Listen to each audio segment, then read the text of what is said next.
Selamat datang di channel Alur Donghua. Sebelum menonton, silahkan subscribe, biar Mimin tambah semangat update-nya. Seharusnya aku yang menanyakan ini padamu. Ini adalah dunia bawah. Jangan berpikir bahwa saya tidak dapat mengenali Anda sebagai kultivator dunia abadi hanya karena Anda menggunakan air tiga kehidupan untuk membersihkan yang ki Anda. Kembalilah ke tempat asalmu. Netherwar tidak menyambutmu. Pria parubaya berjubah hitam berkata dengan dingin. Hati Hanli sedikit tergerak setelah mendengar ini, tapi ekspresinya tetap tidak berubah saat dia menjawab sambil tersenyum, begitu kami tiba di sini secara kebetulan. Mungkinkah Anda salah satu utusan hantu alam neraka yang menjaga tempat ini? Sepertinya kamu tidak berencana untuk mundur. Kalau begitu, kamu akan mati di sini. Siapkan. Formasi menusuk jantung. Wajah pria parubaya berjubah hitam menjadi dingin. Dia melambaikan tangannya, mengeluarkan tombak di punggungnya, dan mengarahkannya ke depan. Begitu dia selesai berbicara, barisan prajurit hantu di belakangnya langsung terbagi menjadi dua kelompok, membentuk dua barisan berbentuk kerucut. Para prajurit hantu di barisan depan terhubung dan diintegrasikan menjadi satu. Seolah-olah mereka telah menjadi satu kesatuan. Kedua barisan berbentuk kerucut berubah menjadi dua bayangan panah tebal, menembak ke arah Hanli dan jiwa yang menangis dengan kecepatan luar biasa. Dalam sekejap mata, mereka tiba di depan keduanya dengan gelombang besar goski dan tekanan angin. Kekosongan di depan mereka hampir hancur. Jiwa yang menangis tertangkap basah. Tubuhnya terhuyung. Tubuh Hanli tetap tidak bergerak. Sementara dia diam-diam dikejutkan oleh kekuatan formasi pertempuran hantu, momentum seluruh tubuhnya langsung meningkat pesat. Cahaya keemasan yang sangat terang muncul dari tangannya, dan pedang guntur emas muncul di tangannya. Dalam ledakan suara siulan pedang, ratusan pedang emas ki meledak, langsung menyatu menjadi pilar cahaya emas berputar di depannya, menghalangi dua bayangan panah hitam tebal. Gelombang kejut yang dahsyat berubah menjadi badai udara dahsyat yang tak terhitung jumlahnya yang melanda segala arah. Kedua barisan itu tiba-tiba berhenti, dan kemudian mereka terkejut kembali. Meskipun cahaya hitam menyala dengan liar di Palankes tersebut tidak runtuh. Adapun Hanli, dia juga terpaksa mundur dua langkah karena serangan balik sebelum dia berhasil menstabilkan dirinya. Pada saat ini, kekosongan di belakangnya bergerak, dan bayangan tombak hitam muncul dari udara tipis, menusuk ke arah punggungnya seperti ular berbisa. Dengan kilatan guntur emas, pedang guntur emas lainnya muncul di belakang Hanli, seolah-olah sudah lama menunggu di sini, menghalangi serangan tiba-tiba dari bayangan tombak. Suara, ledakan, lainnya terdengar. Dua lingkaran cahaya dengan kekuatan yang tak tertandingi, satu hitam dan satu emas, tiba-tiba muncul di ruang bawah tanah, dan kemudian tiba-tiba meledak. Bayangan tombak hitam dipantulkan kembali, dan sosok pria parubaya berjubah hitam muncul dengan ekspresi terkejut. Tubuh Hanli terlempar lagi. Namun, dia melambaikan lengan bajunya dan cahaya keemasan keluar, berubah menjadi gadis emas. Itu adalah Jintong. Kamu dan Wiping So, jaga dua formasi pertempuran. Hanli berkata pada Jintong. Sebelum dia selesai berbicara, sosoknya langsung melesat dan menerkam ke arah pria parubaya berjubah hitam. Dua sambaran petir emas juga ditembakkan ke arah pria parubaya berjubah hitam.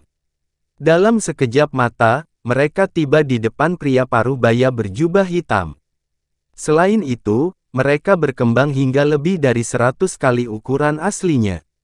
Itu seperti gunting emas raksasa yang menebang.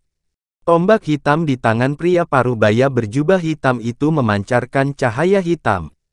Ia berputar dengan cepat, dan kemudian ditusuk dengan marah. Itu secara akurat mengenai persimpangan dua pedang emas. Suara tajam terdengar. Kedua pedang emas itu segera berhenti di udara, dan pria parubaya berjubah hitam meminjam kekuatan tabrakan untuk menembak ke belakang. Ketika Hanli melihat ini, dia membentuk gerakan mantra dengan tangannya. Kedua pedang raksasa itu tiba-tiba menyala, dan dua sambaran petir emas tebal meledak darinya. Pria parubaya berjubah hitam tidak dapat bereaksi tepat waktu karena kedua pedang itu begitu dekat satu sama lain sehingga dia terkena. Cahaya keemasan yang sangat menyilaukan muncul dari udara tipis, dan menyelimuti area sekitar puluhan mil. Semua angin dingin dan udara dingin di kehampaan ini hancur, dan tidak ada jejak yang tersisa. Hanya sambaran petir emas yang berkedip-kedip dan berderak. Tapi kemudian, cahaya hitam muncul dari udara tipis, dan sambaran petir emas yang berenang di sekitarnya menyatu menuju cahaya hitam seperti ikan paus yang menyedot air. Sosok pria parubaya berjubah hitam muncul dalam sekejap. Seluruh tubuhnya bersih, dan tanpa diduga dia tidak terluka. Lengan kanannya memancarkan semburan cahaya hitam, dan memancarkan kekuatan menelan. Ini adalah sumber cahaya hitam. Semua sambaran petir emas tersedot ke dalam lengan bajunya dalam sekejap mata.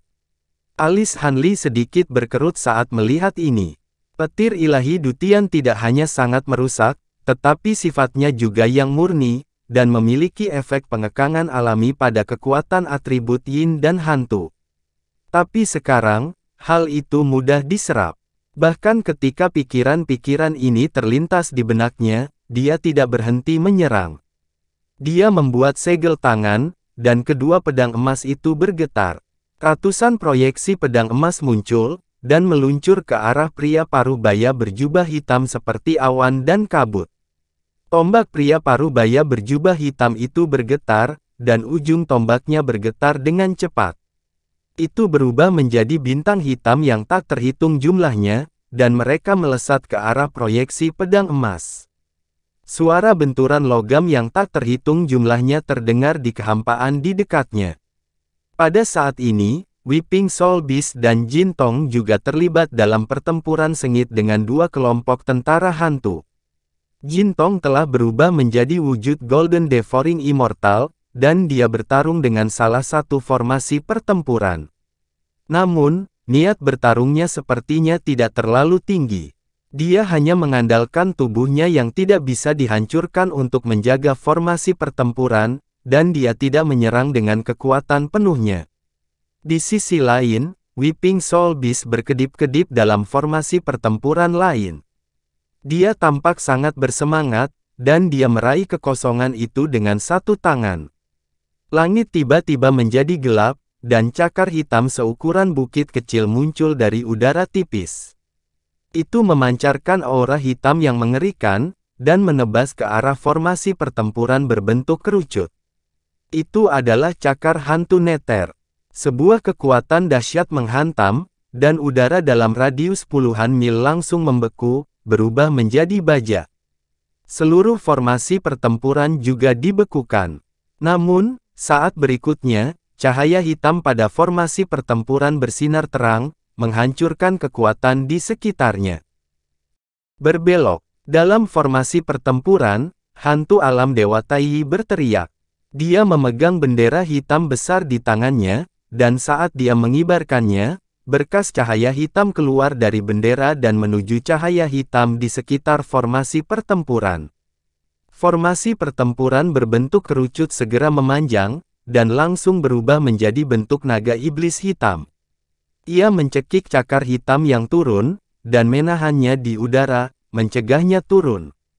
The Weeping Soul Beast tidak terpengaruh oleh pemandangan itu, dan senyuman bahkan muncul di sudut mulutnya. Tiba-tiba, dia membuka mulut lalu meludah. Sinar cahaya hitam melesat seperti kilat, dan dengan cepat menyapu ke arah ujung formasi pertempuran naga iblis. Karena pemanjangan formasi pertempuran, cahaya hitam pelindung di sekitar formasi pertempuran menjadi lebih tipis. Itu tersapu oleh cahaya hitam, dan setelah beberapa guncangan hebat, itu terkoyak. Cahaya hitam memasuki formasi pertempuran seperti kilat, dan menyelimuti beberapa hantu. Ketika hantu Dewa Tai melihat ini, dia meraung dan mengibarkan bendera hitam besar di tangannya. Formasi pertempuran naga iblis segera bergulir kembali, dan pancaran cahaya kristal seperti pedang melesat keluar, menebas cahaya hitam tersebut. Sebelum cahaya kristal mencapai hantu, cahaya hitam telah membawa hantu kembali bersamanya, dan mereka ditelan oleh Weeping Soul Beast. The Weeping Soul Beast tampak mabuk lagi, dan cahaya hitam di tubuhnya berkedip-kedip, menjadi sedikit lebih tebal. Ini adalah pria parubaya berjubah hitam yang bertarung sengit dengan Han Li di kejauhan melihat binatang jiwa yang menangis melahap para hantu, dan ekspresinya berubah. Memanfaatkan momen ketika pria berjubah hitam itu terganggu, Han Li berubah menjadi bayangan emas dan bergegas menuju pria berjubah hitam itu. Pada saat yang sama, dia dengan cepat membuat isyarat tangan dengan kedua tangannya, dan dengan kilatan cahaya keemasan di belakangnya, roda harta karun mantra muncul dan berputar dengan cepat. Riak emas yang tak terhitung jumlahnya muncul, dan menyelimuti pria parubaya berjubah hitam. Namun, begitu dia bergerak, pria parubaya berjubah hitam segera merasakannya, dan mundur dengan kecepatan yang jauh lebih cepat daripada Han Li. Jarak antara mereka berdua meningkat dengan cepat, dan riak emas mantra roda harta karun tidak menelannya. Pria parubaya berjubah hitam itu bergerak seperti kilat, dan dalam sekejap, dia melarikan diri ke jurang hitam, dan membuka mulutnya untuk mengeluarkan teriakan nyaring. Dua kelompok tentara hantu yang bertarung dengan Weeping Soul Beast segera mundur, dan terbang menuju pria parubaya berjubah hitam. "Tuan, bantu aku menangkap beberapa hantu," teriak binatang jiwa menangis dengan panik, dan segera mengejar pria parubaya berjubah hitam itu.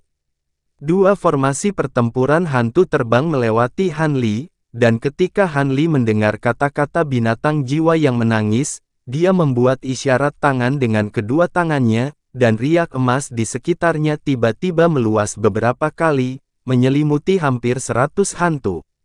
Roda harta karun mantra telah terwujud, dan kekuatannya telah meningkat pesat. Begitu riak emas menyelimutinya, hantu-hantu itu segera menjadi tidak bergerak. Hantu lain dalam formasi pertempuran mengabaikan rekannya yang terperangkap, dan mereka terus terbang menuju pria parubaya berjubah hitam, tiba di sampingnya dalam sekejap mata. Pria parubaya berjubah hitam menatap tajam ke arah Han Li dan binatang jiwa yang menangis, dan dengan cepat, dia menghilang ke dalam jurang. Kedua formasi pertempuran hantu segera mengikuti dan terbang ke dalam jurang. Apa yang sedang terjadi? Mengapa hantu-hantu ini tiba-tiba mundur? Binatang jiwa yang menangis terbang, dan ia telah berubah kembali ke bentuk manusianya. "Saya tidak tahu," kata Han Li sambil mengerutkan kening. Selama percakapan singkatnya dengan pria parubaya berjubah hitam, dia menemukan bahwa kekuatan pria parubaya berjubah hitam tidak kalah dengannya. Jika pria parubaya berjubah hitam menjaga tempat ini, dia seharusnya tidak mundur begitu saja. Mungkinkah ada alasan lain? Binatang jiwa yang menangis terbang mendekat, tetapi ia tidak mempedulikan pria parubaya berjubah hitam itu, dan ia berteriak sambil mengeluarkan air liur, "Tuan, cepat dan singkirkan roda harta karun mantra." Han Li menggelengkan kepalanya sambil tersenyum, dan dia membuat segel tangan untuk menyingkirkan roda harta karun mantra. Hantu-hantu itu segera mendapatkan kembali mobilitasnya, dan mereka segera berpencar ke segala arah. Namun, domain roh hitam menyelimuti semuanya, dan mereka langsung terjebak dalam rawa, tidak bisa bergerak. The Weeping Soul Beast membuka mulutnya, dan domain roh hitam menyusut dengan cepat. Hantu-hantu di dalamnya juga menyusut, dan perlahan-lahan dilahap oleh wilayah roh hitam. Pada akhirnya, domain roh hitam berubah menjadi bola cahaya hitam pekat seukuran kepalan tangan, dan terbang ke dalam mulutnya. Cahaya hitam di tubuhnya segera berkedip-kedip dengan keras, dan gelombang roh hitam menyebar ke sekeliling, dan ia baru menjadi tenang setelah beberapa saat. Aura yang dipancarkan oleh Weeping Soul Beast telah tumbuh lebih kuat, dan samar-samar mendekati puncak tahap awal alam Zenith Heaven. "Lupakan saja, meski aku tidak tahu kenapa orang itu tiba-tiba mundur, ada baiknya dia pergi." Ayo turun dan lihat apa yang ada di jurang ini, kata Han Li sambil terbang turun lebih dulu. Binatang jiwa yang menangis dan Jin Tong buru-buru mengikutinya. Namun, begitu mereka bertiga memasuki jurang, langsung merasa seolah-olah telah jatuh ke dalam air terjun yang sangat besar, diselimuti oleh gelombang kekuatan, dan mereka bergegas menuju kegelapan di bawah. Gelombang kekuatan ini sangat besar dan tidak terbatas. Meskipun Han Li dan yang lainnya adalah Dewa Surgawi Agung dengan kekuatan luar biasa, mereka tidak berdaya menghadapi gelombang kekuatan ini, segera tersapu, dan jatuh ke bawah.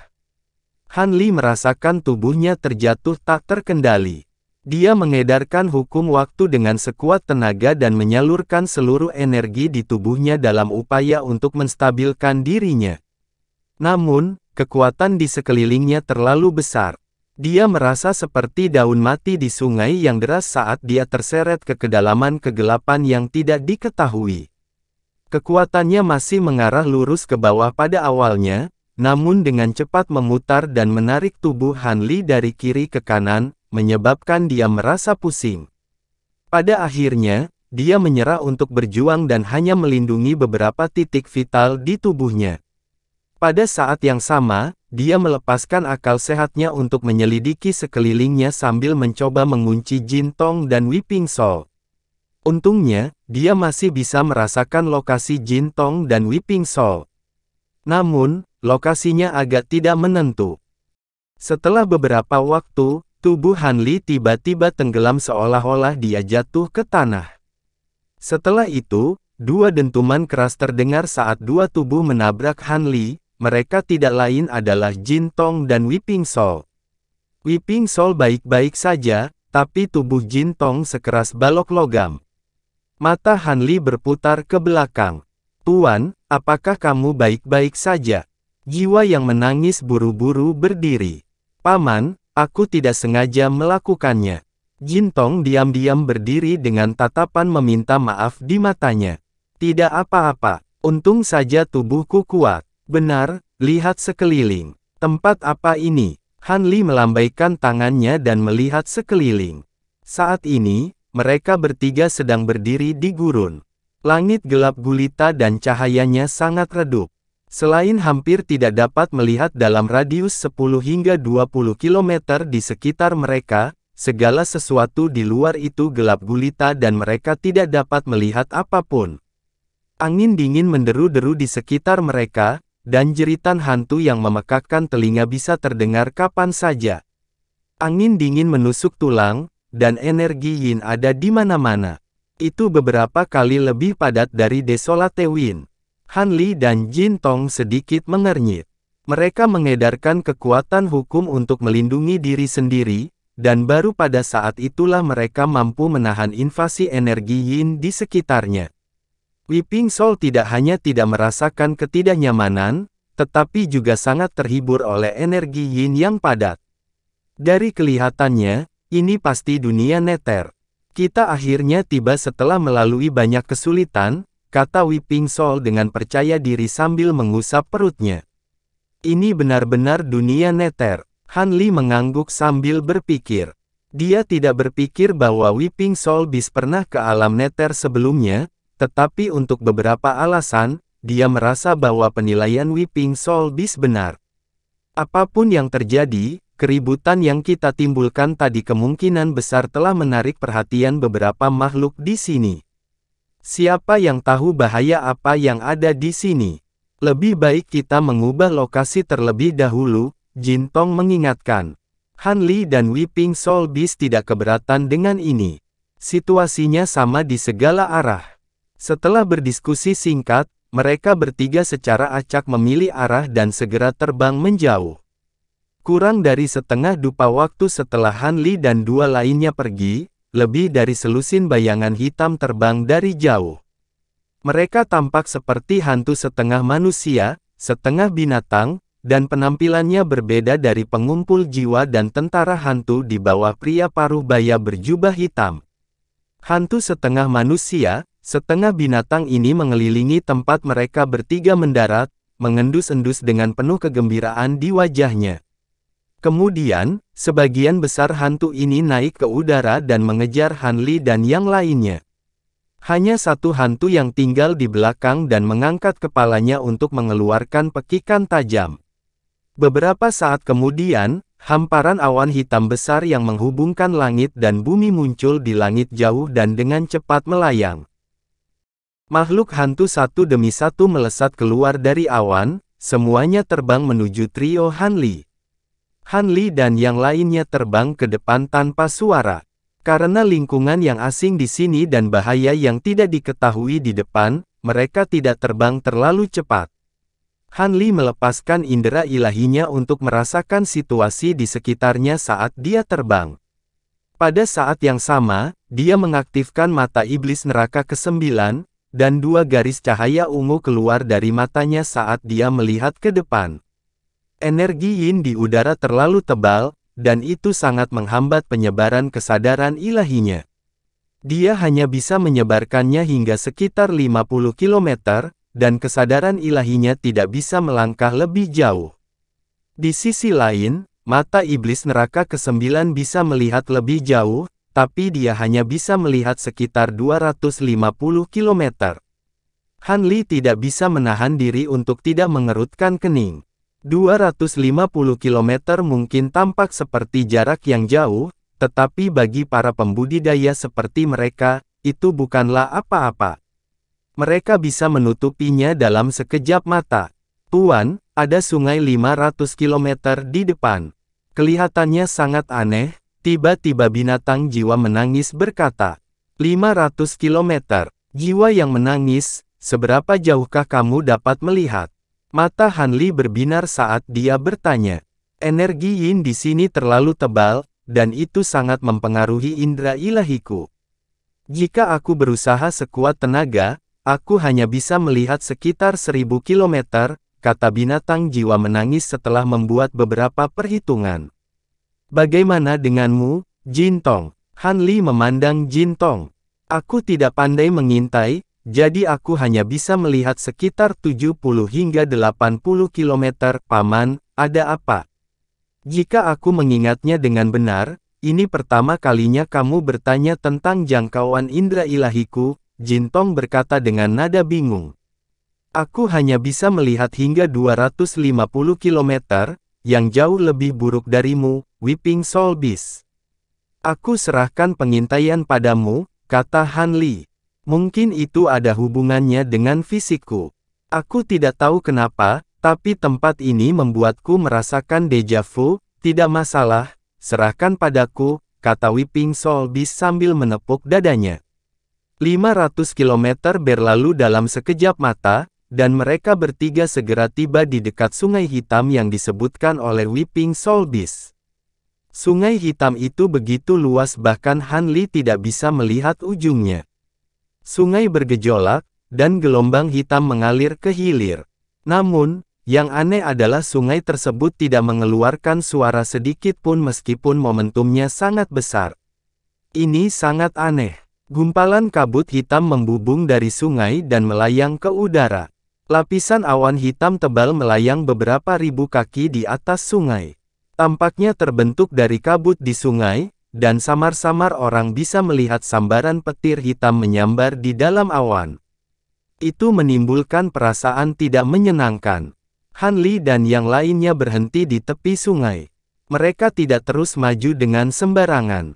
Jiwa menangis, bisakah kamu melihat sisi lain sungai? Han Li bertanya pada binatang jiwa yang menangis.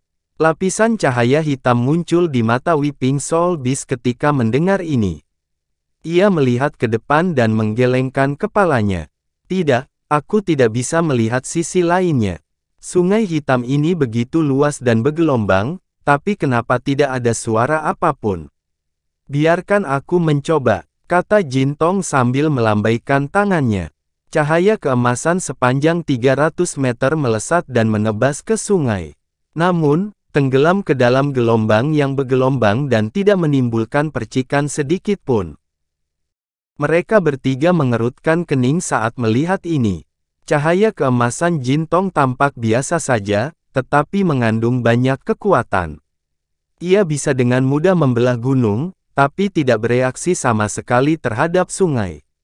Binatang jiwa yang menangis memandangi sungai hitam itu dan perlahan berkata, ada banyak energi hantu yang tersembunyi di sungai ini. Itu juga sangat korosif. Sebaiknya jangan bersentuhan dengannya. Apa yang kita lakukan sekarang, Paman? Apakah kita mencoba menyeberangi sungai hitam atau berjalan menyusuri sungai? Jin Tong memandang Han Li. Han Li merenung sejenak sebelum dia membuat segel tangan lalu menunjuk. Bola cahaya keemasan keluar dari lengan bajunya. Itu adalah kacang emas, dan tumbuh dengan cepat. Dalam sekejap mata, ia telah berubah menjadi prajurit Dao emas. Pergi. Han Li menunjuk lagi. Petir emas melesat dan menyatu dengan prajurit Dao. Pola petir emas muncul di sekitar prajurit Dao emas, dan aura yang dipancarkannya menjadi beberapa kali lebih kuat. Ia terbang menuju seberang sungai hitam. Namun, prajurit Dao tidak terbang jauh. Ada gemuruh di awan hitam di langit. Kilatan petir hitam setebal mangkuk jatuh dari langit dan menghantam prajurit Dao emas.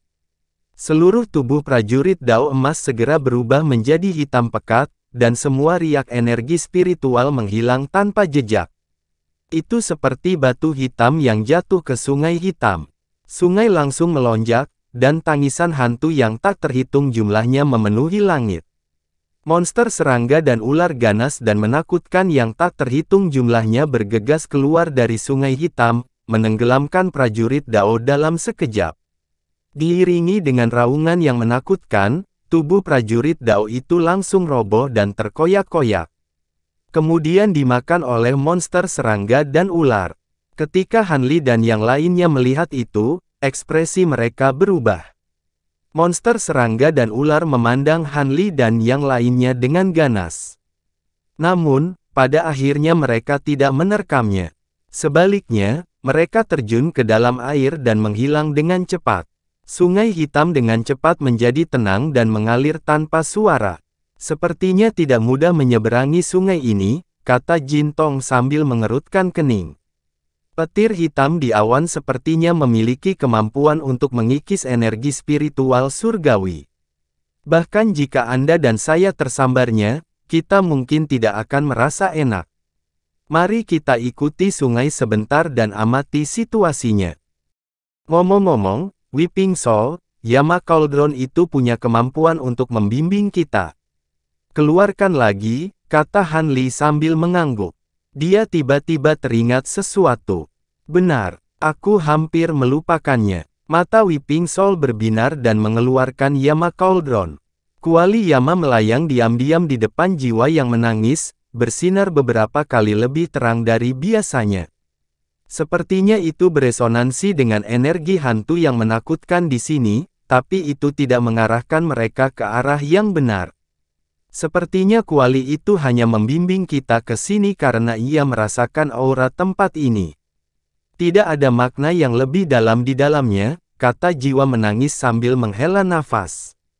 Namun, dilihat dari reaksi Yama Cauldron, kemungkinan besar ia lahir di sini atau ada hubungan yang lebih dalam. Bagaimanapun, kita tidak boleh berada di tempat yang salah, kata Han Li sambil tersenyum. Karena Yama Cauldron ada di sini, kemungkinan besar istana Yama juga ada di sini. Kau benar, Guru. Kalau begitu, mari kita jelajahi tempat ini dengan baik, kata jiwa menangis sambil mengangguk. Setelah berdiskusi singkat, mereka bertiga memutuskan untuk menuju ke hulu. Tepat pada saat ini, ekspresi jiwa yang menangis tiba-tiba berubah. Tidak bagus. Sejumlah besar hantu terbang ke arah kita. Begitu suara jiwa menangis turun, suara gemuruh terdengar di kejauhan. Hantu yang tak terhitung jumlahnya mengerumuni mereka seperti gelombang yang mengamuk. Auranya ganas sungguh menakutkan. Raungan dan jeritan yang tak terhitung jumlahnya terdengar, memenuhi seluruh dunia. Ayo berjuang. Mata Han Li bersinar, dan cahaya keemasan cemerlang bersinar dari tubuhnya. 36 pedang azure bambu muncul dari udara tipis di sekelilingnya, masing-masing pedang itu digulung dengan sambaran petir emas yang tebal.